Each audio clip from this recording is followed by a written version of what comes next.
বাংলাদেশের প্রতিটা অলিতে গলিতে YouTuber, Facebook content creator, TikToker ইত্যাদি জন্ম নিলেও আমাদের এলাকাতে তেমন কেউ নেই। তার প্রধান কারণ কি জানেন? আমাদের এলাকার মহিলারা। যদি আপনি কোনো কিছু করতে যান বা ক্যামেরাটা সামনে নিয়েই যদি আপনি কোনো কথা বলতে যান, তাহলে তারা পিছন থেকে এমন সব কথাবার্তা বলে আপনার ভিডিও করার রুচি তো শেষ, একবারে চিরতরে মরে যায়। তো এই রকম অপমান সহ্য করার পরেও যারা সফল হতে পারবে তারাই হয়তো এই এলাকার প্রথম কোনো কন্টেন্ট ক্রিয়েটর বা ইউটিউবার হবে। তাছাড়া সাধারণ মানুষ যাদের ভিতরে একটু লজ্জা শরম আছে, তারা জীবনেও আমাদের এলাকায় ইউটিউবার, কন্টেন্ট ক্রিয়েটর বা টিকটকার যাই বলেন না কেন, কিছুই হতে পারবে না।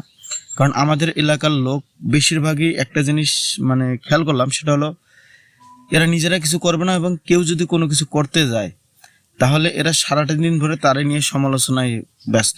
কারণ কাজ কাম নাই তো গ্রাম অঞ্চলে, এটাই তাদের প্রধান কাজ। দেখা যাক কি হয়।